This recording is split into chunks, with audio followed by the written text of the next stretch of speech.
반갑습니다. 노정열의 시시각각입니다. 오늘도 우리 지역 핫 이슈의 핵심을 쉽고 친절하게 풀어드리겠습니다. 오늘의 이슈입니다. 코로나19 지난 1월 국내 첫 환자가 발생한 이후에 7개월여 만에 2만여 명을 넘어섰습니다. 방역당국과 국민들의 노력으로 이 위기를 잘 극복해 왔었는데요. 지난 8월 15일 광화문 집회를 기점으로 재확산의 위기에 놓여 있습니다. 우리 지역에서도 집단 감염 지속세가 이어지고 있습니다. 대유행의 기로에 서 있습니다. 추가 확산을 막기 위한 노력들, 어떤 것들이 필요할지 전문가들과 함께 집중 토론합니다. 노정열의 시시각각 지금 바로 출발합니다.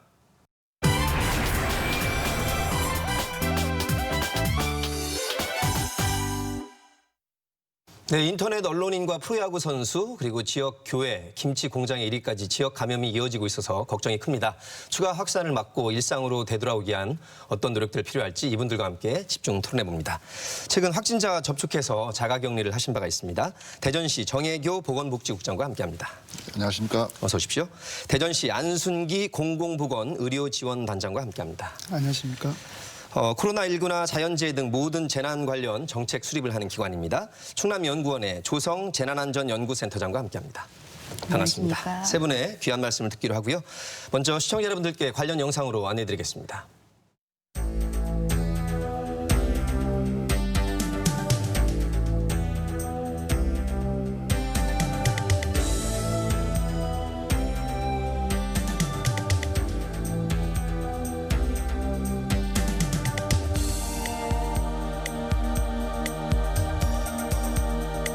목표로 했던 것보다는 빠르게 진행된 면이 있습니다.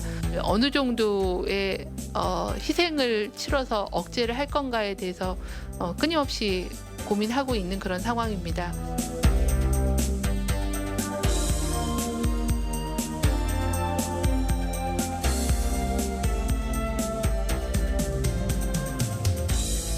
감염 경로가 불명한 사례였던 비율이 좀 감소가 되어야 되고 어떤 집단 감염의 발생 부분들도 저희들은 감소가 되어야 된다고 생각을 합니다.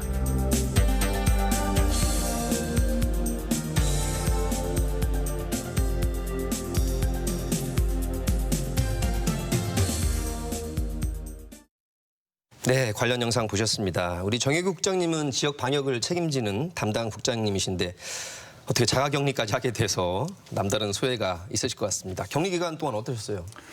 네, 자가격리가 두 가지 기준이 있습니다. 첫 번째로는 확진자와 밀접 접촉을 해가지고 14일간 격리하는 게 있고요. 또 한 가지는 해외에서 입국하시는 분들에 대해서 저희가 14일간 자가격리를 하는데 저는 이제 그 기자분하고 접촉을 해서 확진자의 접촉자가 됐습니다. 예. 그리고 나중에 확진되는 바람에 그래서 집에서 혼자 있었습니다. 예. 뭐 식사하시거나 출입이 이렇게 왔다 갔다 못해서 답답하실 일단은 것 같은데. 기본적으로 이제 집 안에 있어야 되고요. 또 환기도 자주 시키고 또 일단은 자가격리에 들어가면 자치단체에서 그분에 대해서 어떤 구호 물품을 줍니다. 예.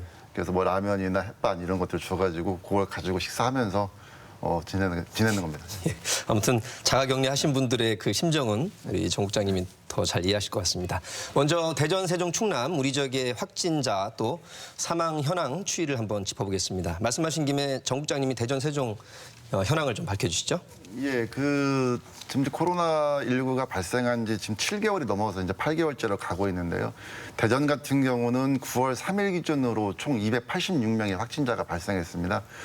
두 번의 변곡점이 있었습니다. 지난 6월 15일 그 수도권과 관련된 다단계 방문 판매로 인해 가지고 한 달 정도 하면서 약 120명이 나왔었고요. 예. 그 이후로 좀 잠잠했다가 지난 8월 14일 이후로 9월 3일까지 119명, 짧은 그 3주 동안에 119명의 확진자가 발생을 했습니다. 세종 같은 경우는 전체적으로 67명인데 마찬가지로 8월 14일 이후에 17명이 저희가 발생한 걸로 좀 확인이 되고 있고요. 예. 우리 대전 같은 경우는 지난 6월 달에는 다단계 방문 판매가 중심으로서 확진자들이 발생했는데 최근에 발생 경로를 좀 보면은 교회발, 그다음에 찜질방 관련해서 그다음 체육관 이런 쪽으로 발생의 분포도 놓고 본다면은 다양한 곳에서 발생을 하고 있고 특히 종교시설에서의 발생은 그동안은 대전 같은 경우는 종교시설 내에서 예배나 집회로 인해 가지고 감염된 사례가 없었는데 최근에 모 교회에서 예. 확진자가 나와가지고 20명 정도 확진자가 나온 상황입니다. 충남 쪽은 우리 조성센터장님이 좀 짚어주시죠. 네, 충남 지역은 4일 0시에 발표된 기준, 그러니까 3일까지 집계된 걸로 봤을 때 371명입니다.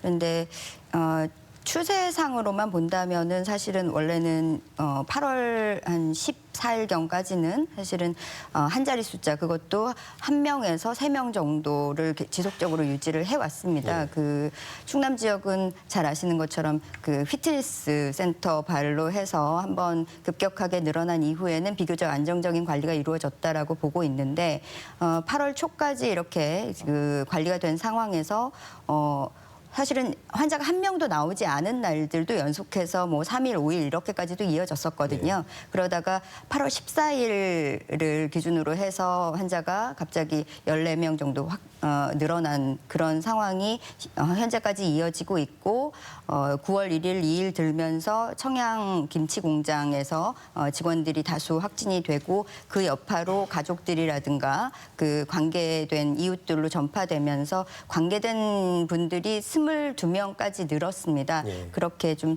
늘어나고 있는 것이 좀 문제점으로 지적이 되고 있고요. 충남 지역의 전반적으로는 지금까지 외부 유입에 의한 감염들이 좀 다수를 이뤘었고 그것들이 소위 말하는 N차 감염이라고 불리는 그렇게까지 이제 넓게 퍼지지는 않는 양상이었는데 이번에 수도권에서 유입된 이 경우에서는 사실은 좀 감염이 쉽게 확산이 되고 있는 모습이어서 좀 우려가 되고 있습니다. 예, 프로야구 또 지역 교회 또 김치 공장까지 이렇게 집단 감염이 이어져서 저희가 예의주시를 해야 될 것 같습니다. 우리 안순기 단장님은 의학 박사신데 약간 꺾이는 느낌은 있지만 아직 방심할 단계는 아닌 것 같은데 어떻게 추이를 보고 계시나요?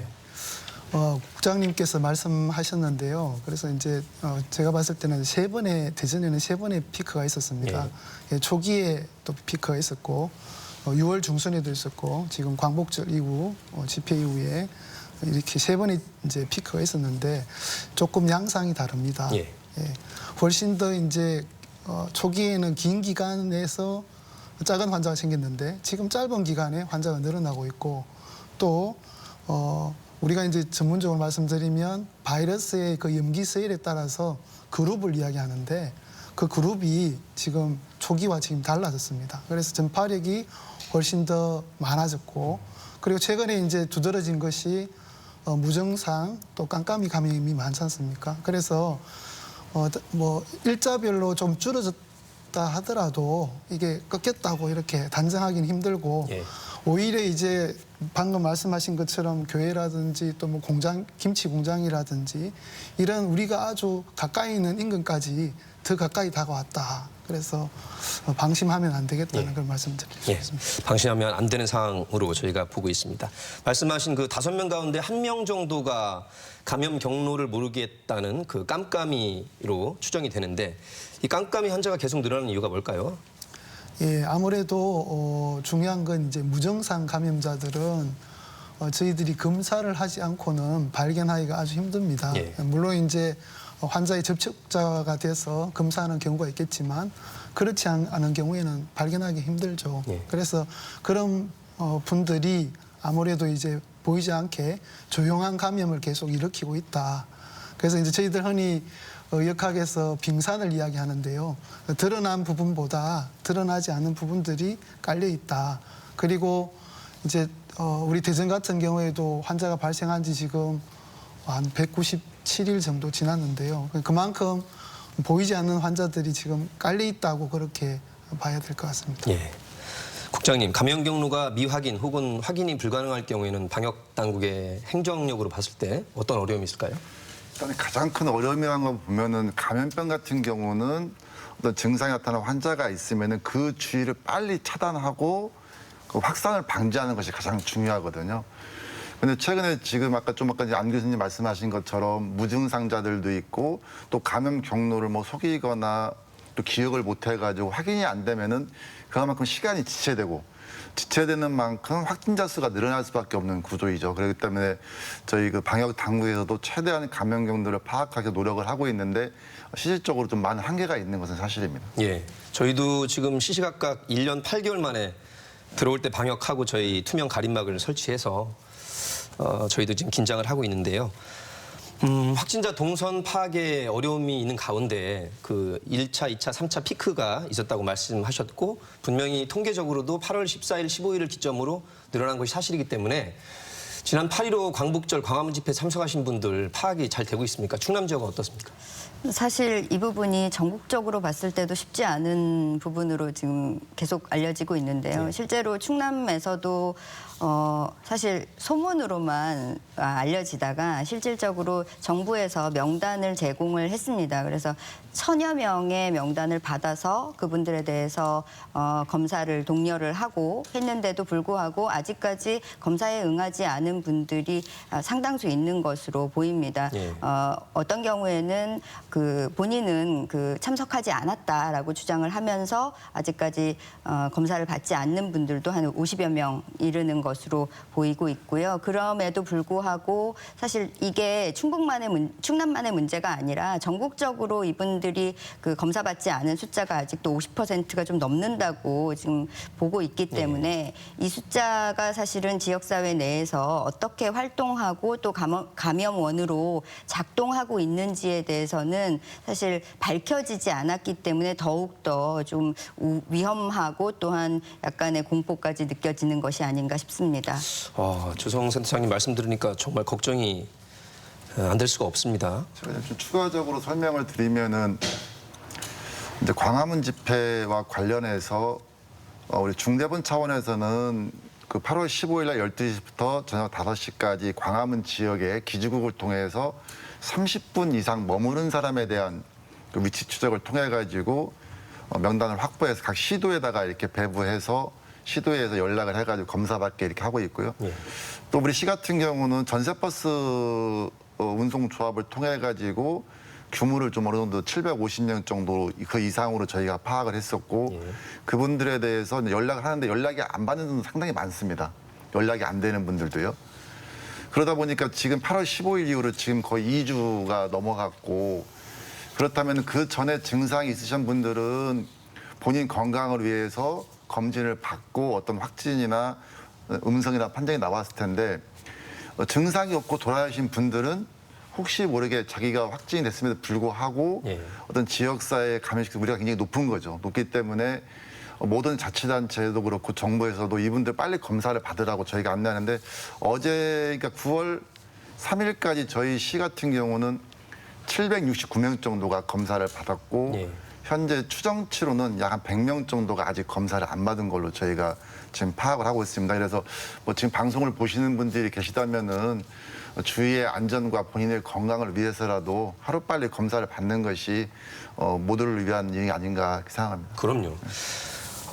안 교수님 아까 바이러스가 염기 서열이 좀 바뀌면서 더 전파력이 있었다 이렇게 말씀하시는데 실제로 여름이 되면 나아지겠다는 말도 잠깐 나왔었고 야외에서는 훨씬 더 감염 안 된다고 했지만 그게 아니었어요, 그죠? 예, 뭐 결과적으로 그렇습니다. 그래서 이 지금 코로나19 바이러스는 이제 RNA 바이러스라서 변이가 아주 이제 쉽게 일어나죠. 그리고 최근에 뭐 인도라든지 다른 나라에서도 아주 더 전파력이 강한 그런 그 변형들이 이제 나타나고 있습니다. 그래서 우리 방역 당국에서도 그렇고 국민들께서도 제가 생각할 때는 처음에 우리가 하던 대로 하자 이게 아니라 조금 그 바이러스의 특성들을 중앙 방역 당국에서 발표하는 걸 잘 들으면서 조금 거기에 맞춰서 우리가 좀 더 적극적으로 할 필요가 있지 않나 그렇게 하던 대로가 아니라 오히려 더 적극성을 띄워야 된다. 지금 전파력이 훨씬 더 강해졌으니까 그 결과가 결국 피크가 짧아지고 또 더 많아지고 이런 것들이 다 거기에 관련된 사항이라고 볼 수 있습니다. 저희가 사실 국민들이 걱정하는 게 1차, 2차 하다가 N차 소리 들으면 굉장히 걱정이 되거든요. 깜깜이와 연관되면서 이미지가. 표현을 또 N차라고 이렇게 1차, 2차, 3차 이렇게 이야기하는 것을 모아서 이야기하다 보니까 N차라고 이야기를 하게 되는데 사실은 이제 이 바이러스는 사람에서 사람으로 전파를 하지 않습니까? 그래서 그걸 저희들은 이제 세대기라고 이야기하는데 전파되는 게 이제 뭐 여러 가지 우리 방역의 노력이라든지 시민들이 노력하면 그 부분들을 1차에서 막을 수도 있고 예. 또 2차에서 막을 수도 있고 그렇습니다. 그걸 N차라고 표현하다 보니까 좀 더 뭐 경각심은 있겠으나 또 공포를 조장하는 면도 있는 것 같습니다. 양 측면이 있다 네네. 이런 말씀해 주셨고 저희가 또 걱정하는 게 뭐 증상이 있으면 모르겠거니와 무증상인데 본인의 생명과 안전도 문제지만 무증상이다 보니까 일상 활동을 원래처럼 하다 보면 다른 분에게 본의 아니게 옮길까 봐 그걸 제일 걱정하고 있거든요. 이 무증상 감염 어떻게 우리가 대비를 해야 되고 파악하고 있습니까? 기본적으로 무증상인 사람은 그러니까 파악하기 굉장히 힘든 상황이지 않습니까? 왜냐하면 본인 자신도 모르기 때문에. 근데 무증상은 그냥 가만히 있어서 무증상된 게 아니거든요. 실질적으로 누군가의 감염원이 있었던 거겠죠. 기본적으로는. 그래서 그 사람이 누군가의 접촉자가 있는데 어떤 특정인에 의해서 확진된 분에 의해서 감염이 됐는데 본인이 못 느끼는 거고 그래서 방역당국 입장에서는 이 감염 경로를 파악하고 이 확진자의 접촉자가 누군가를 파악하는 게 굉장히 중요한 겁니다. 그래서 물론 이제 상당히 어려움은 있지만 무증상이기 때문에 그래서 일단은 현재에서는 더 이상 확산을 방지하기 위해서는 뭐 사회적 거리두기나 뭐 산미를 피하라는 어떤 이런 방역 수칙 준수가 상당히 중요하지 않나라고 생각합니다. 예. 어디에서는 2m, 어느 곳은 그 이상 떨어져 그러는데 우리 조 센터장님 어떻게 보세요? 지금 뭐 초반에는 1m 거리두기 1.5 이렇게 가까이. 이야기하다가 최근에는 양팔을 벌려서 닿지 않는 거리 이렇게도 표현을 하기는 합니다. 어쨌든 이게 그 뭐 비말을 통해서 이렇게 침방울을 통해서 감염이 된다라고 알려져 있기 때문에 그 최대한 거리를 좀 넓게 두면 이 사정거리 안에서 좀 멀어지지 않을까라는 일단은 기대인 것 같고요. 그것을 차단하기 위해서 사실은 마스크 쓰라는 부분을 강조하는 것 같습니다.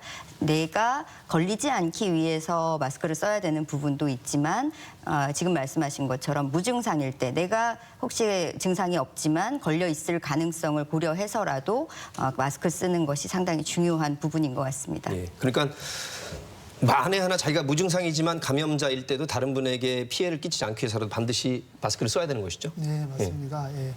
최근 6월 달에 렌시시라는 아주 이제 의학 저널 중에는 최고 저널이라고 할 수 있죠. 거기에서 이제 마스크 거리두기에 대해서 실질적으로 학술적으로 이제 그 증거 에비던스를 발표한 바가 있습니다. 예. 그래서 거리두기를 충분히 하고 마스크를 제대로 쓰면 상당히 예방할 수 있는 것으로 지금 이제 알려져 있습니다. 예. 자, 무증상 감염에 대한 그 대응책은 역시 본인도 모르기 때문에 마스크를 꼭 쓰셔야 되고 거리두기를 반드시 실천하셔야 될 것 같습니다. 자, 우리 대전의 경우에 이 교회를 매개로 한 집단 감염이 있었는데 자신이 신도라는 거를 숨기는 바람에 확진자가 더 늘었습니다. 이렇게 진실을 한편으로 거부하거나 진술을 할 때 허위로 진술을 할 때 어떤 대응책이 있을까요?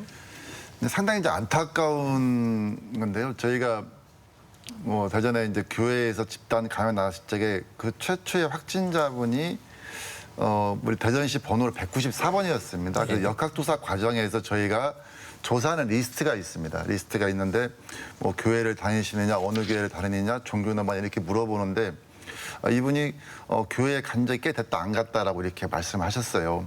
하다 보니까 우리 시에서는 그러면 이 194번 확진자가 어디서 감염이 되었는지 알 수가 없었죠. 예. 알 수가 없어가지고 그 시점이 8월 21일 확진이 됐습니다.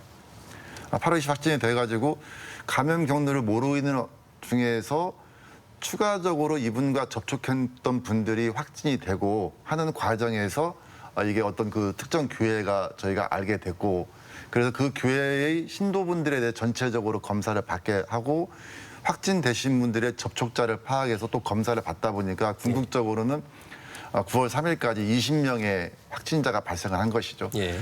뭐 물론 여러 가지 뭐 속이는 것이 뭐 고의건도 있을 것이고 아니면은 뭐 본인이 기억을 못해서 할 수도 있는데 이번 같은 경우는 막 교회에 피해가 가지 않을까라는 그런 것들이 상당히 있지 않았느냐. 그래서 그런 것들에 대해서는 저희가 뭐 고발을 할 계획을 갖고 있고 지금 준비 중에 있습니다. 준비 중에 있고 혹시 그렇게 동선을 숨김으로 인해 가지고 우리 방역 당국에 많은 피해를 줬다면은 그 산정을 해가지고 다른 자치단체도 마찬가지지만 구상권을 청구하는 어떤 법적인 대응을 할 수밖에 없다라고 보시면 될 것 같습니다. 지난 국회에서 감염병과 관련된 뭐 3가지 법이 통과가 돼서 더욱더 좀 강력해졌죠. 행정조치를 취할 수 있는 근거는? 최근에 이제 마스크 착용 얘기를 많이 저희가 많은데 뭐 그거 가지고 갈등이 많이 있는 것 같더라고요. 예. 뭐 또 기사를 보게 되면은 저희가 마스크 착용에 대해서 이제 그 행정 조치, 행정 명령을 내렸습니다. 물론 우리 시 같은 경우는 공공교통, 뭐 지하철이나 버스나 이런 데서는 기존부터 시행해 왔었고 일상에서 이제 마스크 착용을 저희가 강제화를 시켰었는데 이 법이 시행일이 10월 12일까지인가부터 이렇게 되어 있습니다. 아직 남아있군요. 예, 그래서 현재로서는 마스크 안 썼다 해서 처벌할 수 있는 근거가 약간 미약한 것이 있고 다만 이제 이분들이 거기에 서로 뭐 싸우거나 폭력을 행사하면은 그에 따라 처벌을 하고 있는데 아마 이러한 사태들이 우리가 그동안 경험하지 못했던 상황들이기 때문에 이러한 사례들이 정리가 되면은 입법화시키고 입법화시키고 이런 식으로 좀 가지 않을까 앞으로도 그렇게 생각합니다. 뭐 시행 일자를 기다리기 전에 서로의 안전을 위해서 꼭 마스크는 쓰셔야 될 것 같습니다. 지금 정 국장님이 대전의 사례를 말씀해 주셨는데 조성센터장님이 보시는 충남의 진술을 거부하거나 혹시 말씀을 하시더라도 허위가 섞이거나 이런 경우 어떻게 대응하고 있나요? 지금 뭐 그 충남 지역도 대전 지역과 유사하게 하고 있는데요. 언론에 많이 알려지지는 않았지만 지역에서도 곳곳에서 사실 유사하게 이제 방역을 방해하는 사례. 사실은 과거에는 비교적 찾아보기 좀 어려웠던 것 같아요. 그런데 이제 지금 8월 중순 넘어가면서 이제 그 어떤 이익 집단과 관련이 돼 있다거나 종교 집단과 관련이 돼 있다거나 하는 경우에 조금 더 이런 그 경향이 좀 두드러지게 나타나고 있는 것 같은데 그 태안의 경우에도 이런 사례가 한 번 있었습니다. 그래서 수도권에 이제 적을 두고 있고 이제 그 태안에 거주하시는 분인데 동선을 좀 숨긴다거나 고의로 그 방해한 사례들이 있었는데 이분의 경우에도 이제 그 추가로 피해가 발생하는 경우들이 생기기 때문에 좀 더 우려가 스럽고요. 그리고 그 지금 서울시의 경우에도 이런 그 구상권 청구에 관해서 가장 적극적으로 나서고 있는 지자체 중에 하나인데 예. 법적인 검토를 어느 정도 마무리하고 이제 실제로 구상권 청구를 하겠다라고 발표를 하기도 했습니다. 그 교회와 관련해서 그 교회 단체와 목사를 동시에 이제 고발하는 조치도 했고 어떤 경우에는 그 전통 시장이죠. 시장 안에 있는 상인회가 중심이 돼서 경제적인 피해를 보상하기 위한 그런 조치들도 아마 강제로 강구하는 그 개인들 간에도 이런 경우가 이제는 생겨날 수 있는 가능성이 충분히 열려 있다라고 봅니다. 행정적으로 구상권 청구하는 걸 넘어서서 네. 피해를 봤다고 주장하는 분들이 민사상 손해배상을 청구하는 네. 단계까지 네. 지금 이르렀습니다. 사실은 이게 본인의 안전을 위해서도 그렇지만 그 억울하게 피해를 입는 분들은 정말 억울할 수 있거든요. 그래서 반드시 거리두기와 마스크를 쓰셔야 되고 우리 강경화 장관이 외신과 인터뷰에서 이 동선 공개라든가 이런 것이 개인의 프라이버시를 침해할 소지가 있지 않느냐 그랬더니 공동체의 생명과 안전이 먼저다라고 이렇게 확언을 하신 바가 있습니다.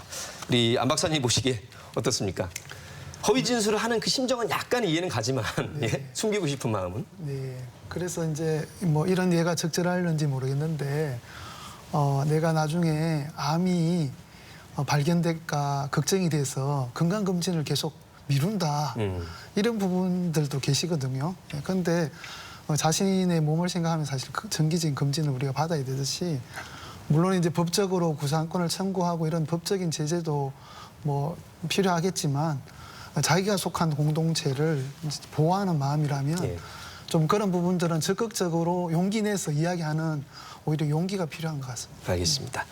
자, 이제 현실적인 문제로 환자가 늘고 있어서 이 병상은 충분한가 이런 우려가 제기되고 있습니다. 우리 지역 상황 어떻습니까? 우리 대전이 충남대 보훈병원밖에 없는데 병상이 모자랄 경우에는 어떻게 되나요, 국장님? 일단은 그 코로나19 확진자가 나왔을 경우에는 이분들의 증상을 하나 어떤 그 기저질환이 있는지 뭐 증상을 판별합니다. 무증상일 경우도 있고 경증일 경우도 있고 좀 고령자시거나 기저질환이 계신 분들은 증상이 좀 안 좋을 수도 있고요. 그래서 좀 단계로 제가 설명드리면 이해하기가 좀 쉬울 것 같습니다. 그래서 우리 그 충남대병원 같은 경우는 좀 증상이 중등증 이상이신 분들, 주로 중증 분들을 좀 충남대 병원으로 하시는데 충남대 병원에서 저희가 가용할 수 있는 병상이 36병상이 있습니다. 예. 그리고 최근에 8월 26일부터 감염병 전담병원 재지정된 우리 보훈병원이요. 대전 보훈병원에 28병상이 있는데 이 병상은 약간 중등증 이하 분들이 좀 가시는 거고요. 예. 그다음에 전국적으로 생활치료센터라고 있습니다. 그러니까 증상이 무증상이거나 경증인 분들을 위해서 그쪽에서 치료하는 건데 사실상 이제 그 격리라고 보시면 될 것 같습니다. 그래서 대전 충청권에서는 천안에 있는 생활치료센터로 있고 또 추가적인 시설을 지금 충북 보훈하고 충남 다른 지역에서 지금 확보 중에 있고요. 예. 그래서 환자가 발생하면 요에 따라가 나누고 있는데 9월 3일 기준으로 놓고 봤을 적에 충남대학교 병원하고 대전에 있는 보훈병원의 가동률이 한 80% 정도가 됐고요. 그다음에 이제 그 충청권 권역별로 충청권, 호남권, 영남권으로 해서 권역별로 또 환자 체계가 있거든요. 예를 들어서 증상이 좀 안 좋으신 분들 같은 경우 충대병원 다 찾으면 갈 데가 없지 않습니까? 대전에서는. 다른 권역으로 가야 그럼 다른 권역으로 뭐 천안이나 청주 이런 쪽 의료원 쪽으로 이송을 해서 치료받게 하는 걸 공동 활용하고 있는데 물론 현재는 타 지역 분들이 몇 분씩 가 계시지만은 그래서 저희들 입장에서는 앞으로의 환자 발생 추이도 중요하겠지만 대전에도 국군 대전병원이 있습니다. 네. 국군 대전병원이 올 봄에 감염병 전담병원으로 지정이 된 전례가 있었고 그래서 다시 재지정을 하기 위해서 중대본하고 협의가 됐고 환자 발생 추이에 따라 가지고 전환시키는 것도 72병상이거든요. 저희가 준비 중에 있고 예. 또 이것이 여기까지 또 해가지고 더 확대가 필요하다면은 우리가 이제 대전 시립병원이 있습니다. 시립병원 제1 시립병원인데 시립병원을 그 다음 단계로 저희가 준비 중에 있습니다. 그러니까 필요하다면 충분히 중앙정부와 협의해서 지정이 되면 아직은 여력이 있다 이 정도로. 네, 아직까지는 저희가 단계별로 지금 준비를 하고 있다. 사실은 그 전에 저희가 이 추세를 확실히 잡아야 될 것 같습니다. 조 센터장님, 충남의 경우는 어떻습니까?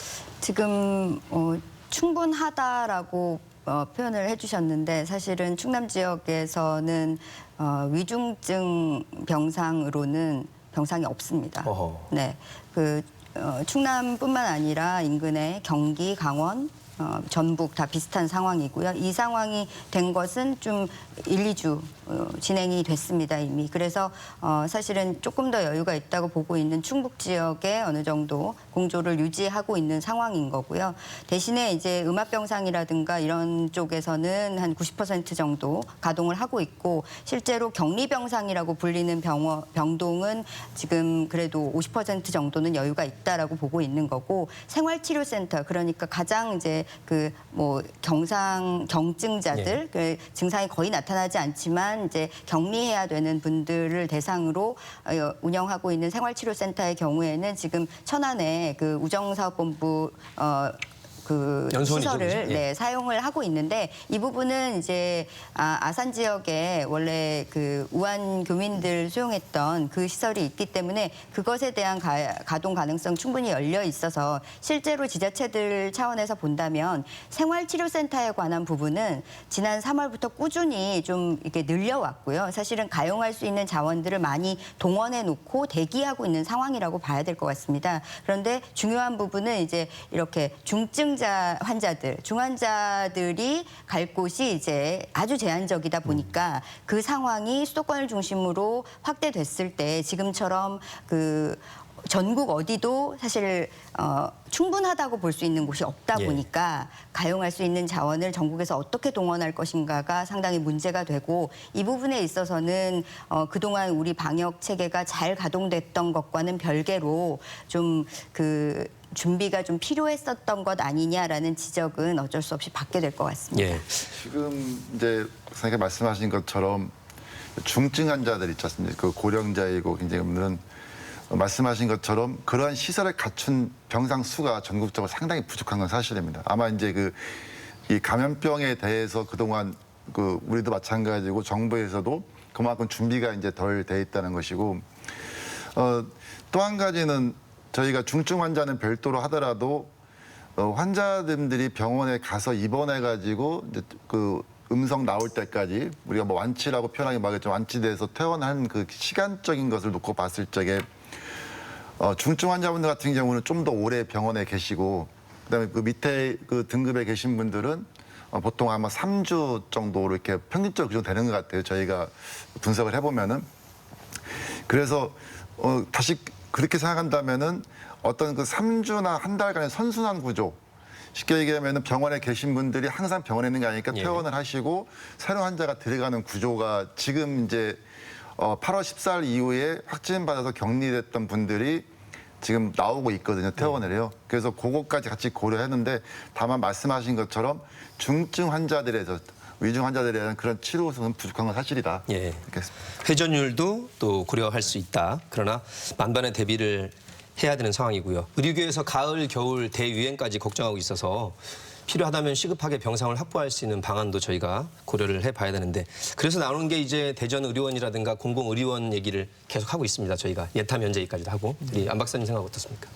네, 병상 관련해서 좀 한 말씀을 드리면 그 질문하신 거에 대해서 그보다는 병상은 그냥 이제 우리가 병원에 빼던데 사실 그 병상에 관련된 인력이라든지 그럼 중증 환자 같은 경우에는 인공호흡기 그다음에 뭐 에크모라고 체외에서 산소 이렇게 공급하는 그런 장치 또 신장을 걸러주는 장치 이런 중요한 장치들이 있는데 그 장치를 쓸 수 있는 숙련된 인력들이 많지가 않고 또 그걸 병상만 늘린다고 해서 또 중증 환자 예를 들어서 저희 병원에 주로 이제 국가 지정 그 입원 치료 병상 운영하다 보니까 그런 중환자들을 보게 되는데 예를 들어서 다른 병원에 있는 인력을 거기 투입한다고 또 바로 쓸 수 있는 게 아닙니다. 그래서 그 부분은 병상 관련해서는 계속 이제 시청에도 말씀을 드리고 당국에 말씀을 드리는데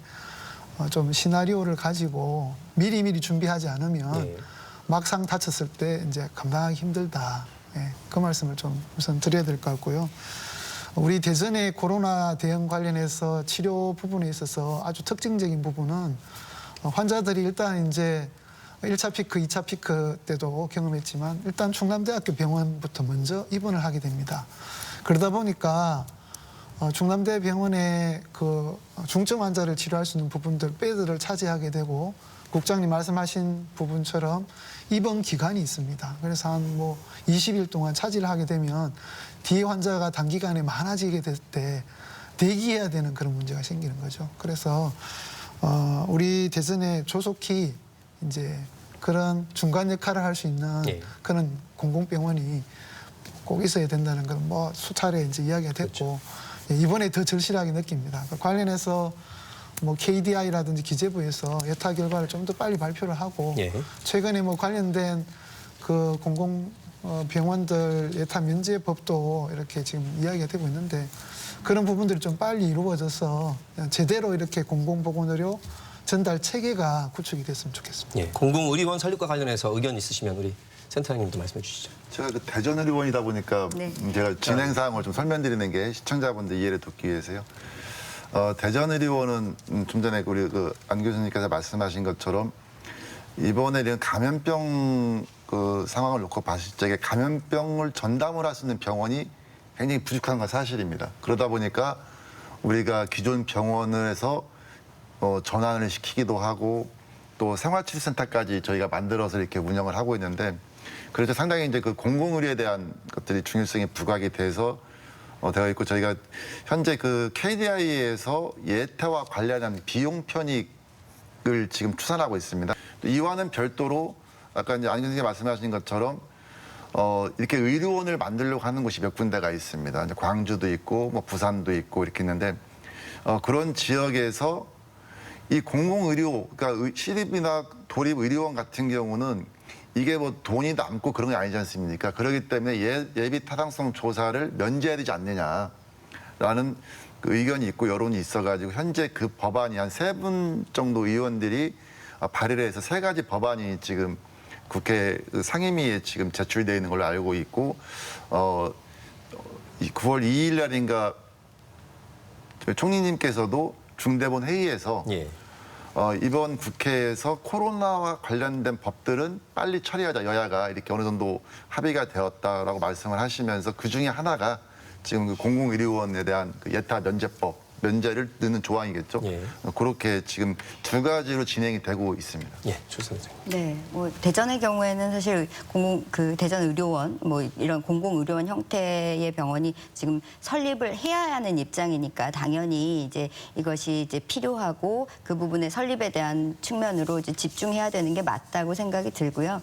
기존에 이제 다른 곳에 있는 공공의료원의 경우에도 뭐 폐업을 하거나 아니면 제대로 활용이 잘 안 되거나 하는 사례들이 많이 있어 왔기 때문에 지금 어쨌든 그 의료에 관한 부분을 대부분 그 어느 정도는 민간 영역의 것으로 좀 맡겨버렸던 측면, 그러니까 이건 단순히 이번 정권만의 문제가 아니라 좀 지속적으로 그런 움직임을 통해서 어쨌든 그 영리성을 강조해 왔던 측면들이 사실은 오늘날에 와서 이렇게 좀 터지는 문제가 되는 것 아닌가라는 생각이 좀 심각하게 들고요. 그런 측면에서 본다면 기존에 있는 의료 체계를 완전히 도외시하고 공공의료를 아주 별도의 트랙으로 놔야 되느냐, 그렇지는 않은 것 같고요. 기존에 있는 것 안에서 어쩌면 공공성을 잘 살릴 수 있도록 유도해 주는 방향을 좀 선택해야 될 것 같고, 그 안에서도 이제 공공의료원이라든가 이런 인프라는 당연히 확충이 돼야 된다라고 생각이 듭니다. 과거에는 보시면 뭐 저희 부모님 세대라든가 이런 분들은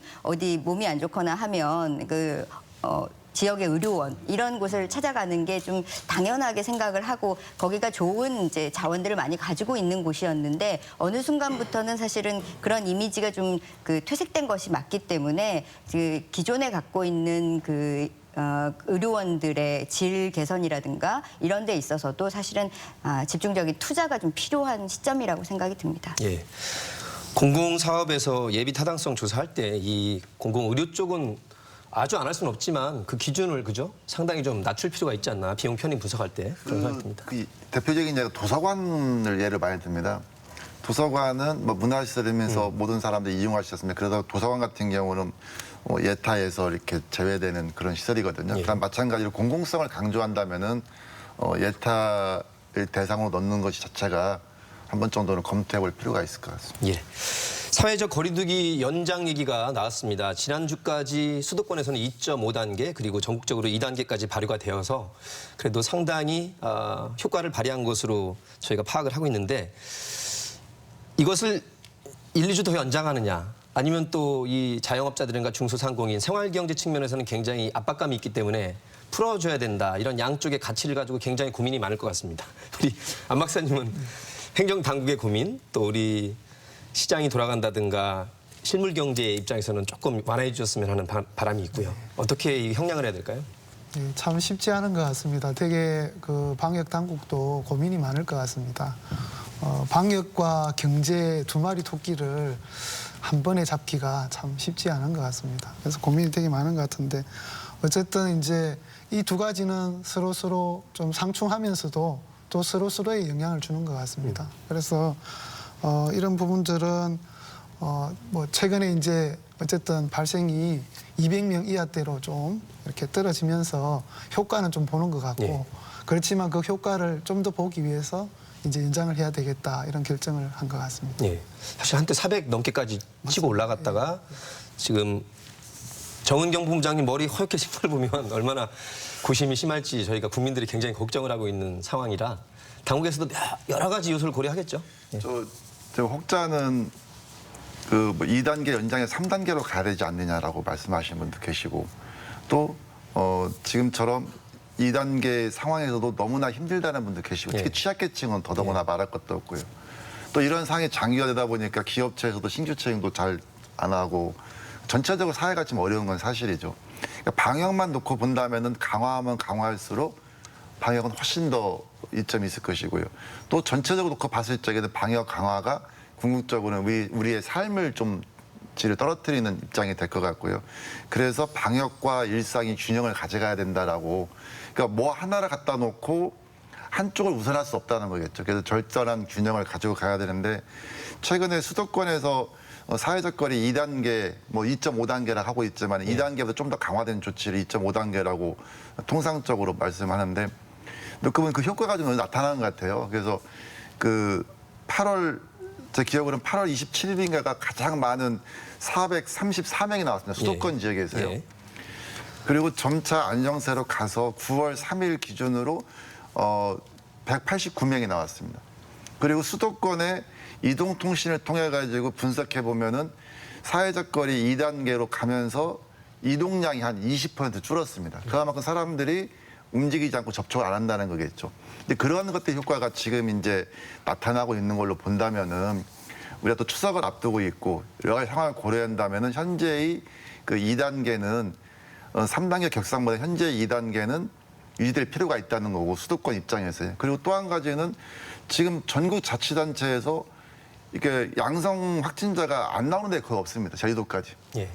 그렇다 본다면 이 문제는 수도권만의 문제가 아니고 전국적인 문제이기 때문에 정부에서도 9월 6일 날 종료되는 사회적 거리 2단계를 다시 2주간 연장해야 되지 않느냐.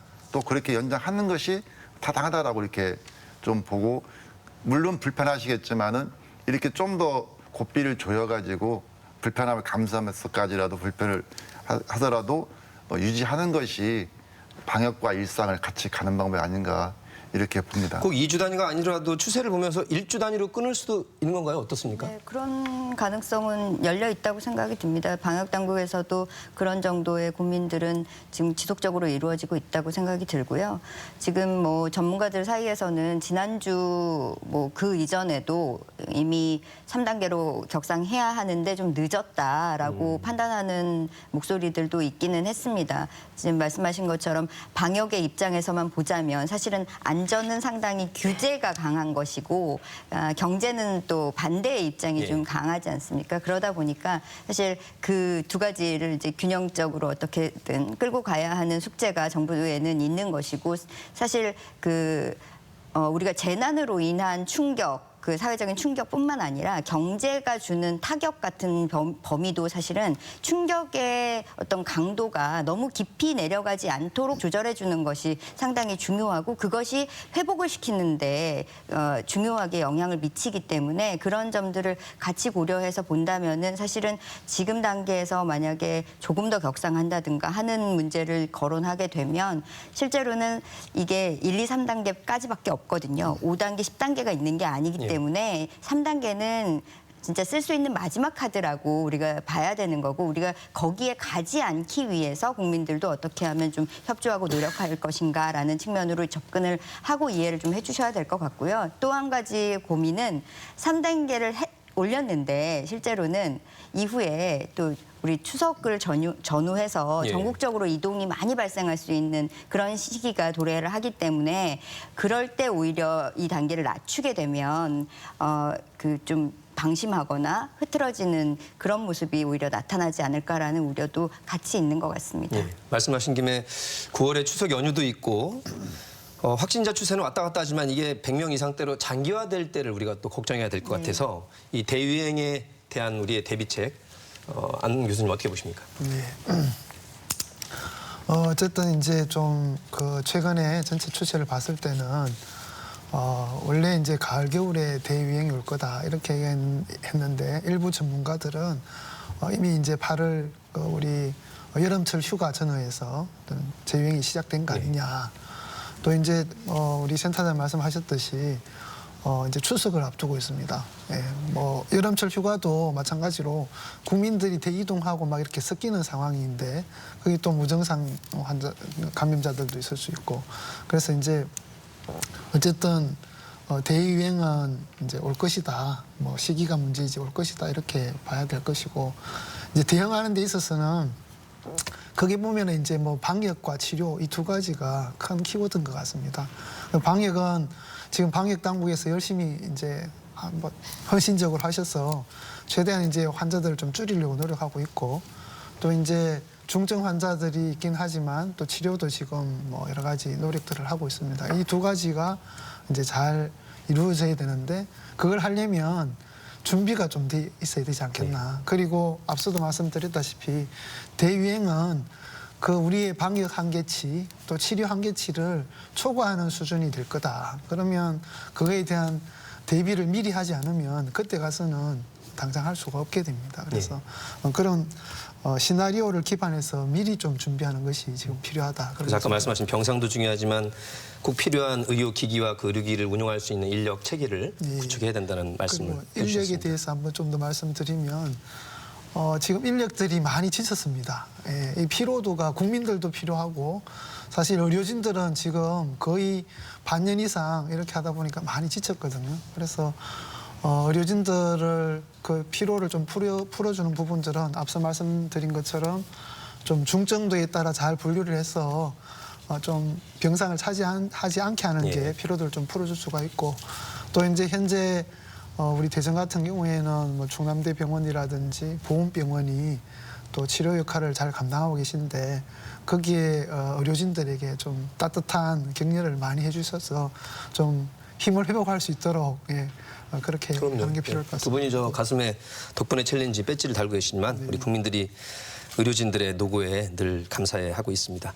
어쨌든 생활 속 예방과 수칙을 지키는 것이 지금 K방역 여기까지 오는데 큰 역할을 했다고 보는데 어떤 한 포스트에 보면 이제 사람 둘이서 마스크를 둘 다 안 썼다, 둘 다 쓴 거에 따라서 이렇게 퍼센트를 나누지 않습니까? 실제로 객관적으로 효과가 검증이 되는 건가요, 지금? 뭐 과학적으로 분석을 했는지 아닌지 제가 그까지 모르겠는데요. 사례를 중심으로 보시면 될 것 같아요. 예. 우리 대전도 한 분이 확진되었었는데 아마 제 기억이 8월 달인데 이분이 파주 그 프랜차이즈 커피숍에서 감염이 된 걸로 이렇게 저희한테 왔어요, 연락이요. 그래서 유심히 그쪽 쪽을 보니까 그 커피 전문점에서 확진자가 나온 분이 28명이 나왔어요. 예, 많이 나왔죠. 네. 그러니까 뭐 넓은 공간이고 여러 사람이 있었다는 것도 있고 뭐 에어컨 바람도 여러 가지 원인이 있겠지만 근데 어느 기사에 보면 마스크 쓰신 분은 안 됐다고 하고 거기에 직원분이 4분이 계시답니다. 예. 그 4분은 항상 마스크를 착용을 하고 서빙을 했는데 그분들도 역시 확진이 안 됐습니다. 이런 사례 놓고 본다면은 같은 공간에 같은 시간에 머물렀음에도 불구하고 누구는 확진이 되고 예. 누구는 음성이 나온다고 보면은 뭐 객관적으로 마스크가 그만큼 중요하다는 거겠죠. 예. 그래서 그 비말에 의한 그 감염을 차단시키는 거에서 상당히 마스크는 굉장히 효과가 있다. 그래서 아까 이제 안 교수님도 계속 마스크 말씀하셨는데 그래서 연초에 마스크 부족 현상이 있었지만은 현재도 좀 많이 공급 물량이 정부에서 좀 통제를 하면서 많은 확보가 됐고 또 시간이 지나면서 피로감이 있다 보니까 또 시민들께서 그냥 마스크 뭐 대충 턱스크라 하더라고요 요즘에는 턱에 쓰신 그럼 안 것처럼. 된다면서요. 예, 근데 그러지 마시고 미리미리 꼭 마스크 챙겨서 쓰고 다니는 것이 어떻게 보면 가장 큰 백신이 아닌가라고 생각합니다. 예. 뭐 손마구라고 손 씻기, 또 마스크 쓰기, 거리 두기 이렇게 3가지 수칙이 제일 중요하다는 거 홍보는 하고 있습니다만 답답하고 더우니까 여름에까지는 그래서 잠깐 뭐 턱스크 말씀 소홀하게 돼 있는데 그 순간에 또 감염이 될 수도 있어요, 그죠? 네, 그렇습니다. 지금 뭐 여름철 되면서 사실은 무더위 때문에 많은 분들이 고생하셨을 거고 그래서 망사 형태의 마스크까지도 등장을 하고 했는데 그 효과 큰 없다고 효과는 지금 돼 없다고 있죠. 예. 효과가 없다고 이제 알려지고 있습니다. 지금 그 사례를 이야기하셔서 한 가지 사례만 더 말씀을 드리면 경산의 한 어린이집에서 이제 어린이 한 명이 확진이 된 사례가 있었는데 그 안에 있던 선생님은 물론이고 어린이집 원생들이 한 명도 추가로 감염된 사례가 없었습니다. 이 친구들이 사실은 어린이들은 오히려 이게 약속이라고 하면 불편이라거나 이게 내가 누구를 위해서 하는 희생이라고 생각하지 않고 해야 되는 일로 자연스럽게 받아들이는 것 같습니다. 그렇게 약속이라고 하고 받아들여서 했던 친구들이 사실은 거리 두고 놀고 또 마스크 유일하게 딱 벗는 시간이 밥 먹을 때밖에 없었는데 그때도 이렇게 쳐져 있는 칸막이 안에서 이야기도 안 하고 밥만 먹고 딱 정말로 아이고, 애들이 수칙을 진짜 약속 정확하게 지키는 잘 거야. 지킨 거죠. 그러니까 그래서 우리가 사실은 어린이들만큼 약속을 잘 지킬 수 있었으면 좋겠다 싶습니다. 예. 우리 아이들이 그렇게까지 잘 실천했군요. 천만 다행이고요. 코로나19가 일상화되면 우리 예전에 조직에 있던 회식 문화도 많이 바뀐 가운데 또 달라지고 있어요. 옛날에는 뭐 문화 공연을 관람한다든가 영화를 같이 보러 갔는데 이제는 그것도 못합니다. 그래서 굉장히 우울하고 코로나 블루라고 이렇게 심리적으로 불안하고 우울한데 이것도 이제 심리 정신적인 질환이 될 수 있어서 우리 양 박사님 좀 좋은 말씀 좀 주시죠. 네. 그래서 지금 이제 코로나 관련해서는 조기 종식 뭐 이렇게 뭐 이런 이야기들 어려운 것 같고요. 요즘 이제 또 코로나 블루도 말씀하시지만 위드 코로나라고 말씀하시잖아요. 위드 코로나. 예, 위드 코로나. 그 코로나하고 같이 간다. 이렇게 이제 우리가 마음에 좀 여유를 둬야 될 것 같고요. 그리고 특히 이제 그 신체적으로도 그렇지만 정신적으로 여러 가지 정신 건강에 문제가 많으니까 관련해서 여러 뭐 단체도 있고 또 보건소의 정신 건강을 담당하는 영역도 있고 그런 그 취약한 정신 건강에 취약한 분들에게 좀 많은 서비스들을 제공할 수 있었으면 좋겠습니다. 예. 지금 행정도 많이 언택트 시대에 대비해서 우리나라가 정보화는 잘 돼 있는 나라이기 때문에 어떤 방향이 있습니까 지금? 기본적으로 어떻게 보면 이제 현 세대에서 처음 겪는 그러한 상황이거든요. 2020년이요. 네. 2020년이. 그래서 지금까지 기본적으로 어떤 이벤트나 행사, 사람을 모으는 행사, 사람과 같이 더불어서 하는 행사나 이런 것들이 많은 것들이 기획이 되고 해왔다면은 그 앞으로는 이 시대에 맞게 새롭게 가는 거겠죠. 뭐 흔히 말하는 원택트 문화도 있을 것이고, 뭐 랜선도 있을 것이고 이런 식으로 많이 표현하고 있는데 전체적으로 아까 조직 문화. 그러니까 저는 제 생각으로는 이게 어떻게 보면 문화적인 거, 행정적인 것도 마찬가지고 문화적으로도 우리가 대전환의 시대에 맞고 있다라고 생각합니다. 그래서 지금까지 우리가 8, 9개월 동안 해왔던 것들에서 많은 아이디어가 나왔습니다.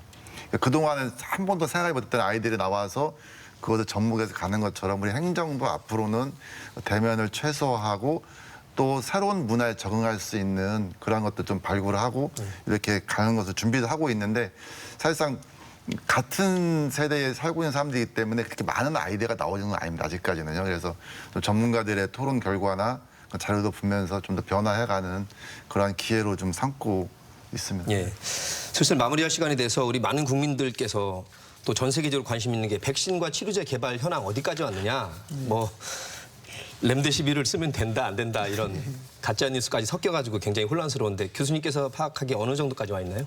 예, 그래서 지금 이제 먼저 백신을 좀 말씀드리면 뭐 영국의 그 A 회사 뭐 특정 말씀드려도 되는지 모르겠는데 영국의 이제 A 회사, 미국의 뭐 M 회사, 중국의 뭐 C 회사 이런 데서 이제 최근 좀 백신 개발은 선두 그룹으로 꼽히는 것 같고 지난 8월에는 이제 러시아가 사실은 뭐 삼상도 하지 않고 그냥 백신을 이제 그 시판 허가를 해서 승인을 해서 이제 9월부터 뭐 접종을 하겠다 뭐 이렇게. 근데 러시아 그 소식을 세계적으로 믿지 않는 분위기라서 말이죠. 그렇죠. 예. 이제 왜냐하면 임상 시험이 이제 그 단계가 있습니다. 1상, 2상, 3상 이런 단계를 거쳐서 왜냐하면 백신이나 치료제는 이게 안전성이 제일 중요한데 네. 그 부분을 좀 간과한 측면이 있어서 그런 이야기들이 나오고 있는 것 같습니다. 치료제 부분은 뭐 좀 전에 말씀하신 것처럼 이제 에볼라 치료제로 썼던 렘데시비르를 이제 뭐 해야 되는 거 아니냐 이런 이야기도 나오고 있고 국내에서는 이제 여러 제약회사들이 뭐 국립보건연구원이라든지 이렇게 해서 같이 뭐 혈장 치료제도 개발하고 있고 항체 치료제도 개발하고 있는데 그런데 이제 시간이 좀 걸릴 것이다. 예, 당장 사용하기는 어렵지 않나. 예, 그렇게. 안전성이 제일 중요하기 때문에 네, 맞습니다. 아직도 백신과 치료제는 조금 더 기다려야 된다는. 뭐 최고의 백신과 치료제가 아까 말씀하신 손 씻기와 마스크 쓰기, 거리 두기 세 가지만 잘 실천해도 거의 막을 수 있다 이렇게 돼 있는데 실천이 중요한 것 같습니다. 내가 정은 내가 지킨다. 클린홈 캠페인도 지금 벌어지고 있는데 끝으로 굉장히 중대한 기로에 있는 시점입니다. 우리 대한민국 K방역이 성공하기 위해서 우리 행정당국과 또 우리 의료진, 시민 여러분들 다 지금 고생하고 계신데 이 시점에서 꼭 강조하고 싶은 말씀 세 분께서 마무리 말씀 한번 들어보도록 하겠습니다. 조 센터장님부터요. 네, 지금 뭐 재난 상황이기 때문에 새로운 준비를 해야 되는 시점이 오히려 지금부터라고 생각이 들고요. 이후에 있을 재난을 대비해서 우리가 어떤 것을 준비해야 되는지 차근차근 다시 한번 짚어보는 것이 출발점이 될 거라고 보이고요. 지금 현재 시점에서 사실은 노동자분들도 한번 돌아봤으면 좋겠습니다. 의료계에 계신 분들 지금 감정 노동에까지 시달리고 있는데 우리가 너무나 이 재난안전 종사자들에 대해서 헌신만을 강요한 것이 아닌가라는 것도 좀 되짚어보고 그들에게 적절한 보상이라는 것을 제시해야 되는 시점이라고 생각이 들고요. 또 한 가지는 우리 아이들인데 지금 학교를 제대로 못 가고 있지 않습니까? 이 아이들의 사회성 관계를 어떻게 잘 형성시켜 줄 것인가에 대한 고민도 사회적으로 필요할 것 같습니다. 예, 안 박사님. 예, 시민의 참여가 무엇보다도 중요한 그런 시기인 것 같습니다. 방역 당국도 또 의료진도 많이 지쳤습니다. 물론 시민도 지쳤지만 한계를 초과하는 그런 상황이 되면 시민들의 역할이 매우 중요합니다. 마스크 이제 계속 말씀하셨는데요. 생활 백신이라고 하지 않습니까? 그래서 집 밖에서 먹을 때를 제외하고는 마스크를 쓴다. 예. 예. 그리고 식사할 때는 대화하지 않는다. 뭐 이런 유치원 아이도 지키는 그런 것들을 잘 실천했으면 좋겠고요. 그리고 이제 개별적으로 너무 이야기를 하게 되는데 가장 기본적인 공동체인 가정부터 내 가정을 지킨다는 생각으로 외출 후에 돌아와서는 물론 밖에서도 잘 방역 생활 수칙을 잘 지키고 귀가에서는 반드시 손도 소독하고 예. 해서 가정이 좀 잘 보호될 수 있도록 그렇게 하는 게 매우 중요한 것 같습니다. 예, 가정에서부터 철저히 지키자는 말씀이셨습니다. 자가격리까지 하시고 노고가 많으셨습니다. 정 국장님. 아닙니다.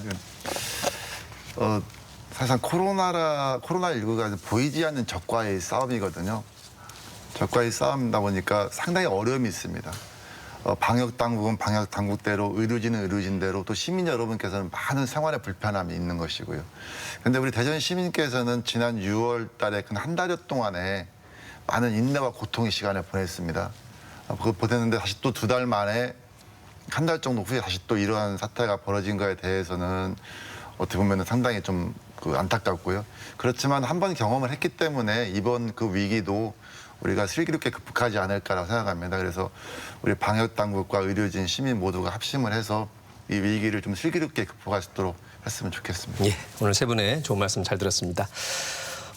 대한민국 위기 극복 DNA가 있다고 합니다. 이 K방역 성공할 수 있도록 시민 여러분께서 꼭 함께해 주시길 바라겠습니다. 노정현의 시시각각 오늘은 여기까지 함께해 주셨습니다. 저희는 다음 시간에 찾아뵙겠습니다. 고맙습니다.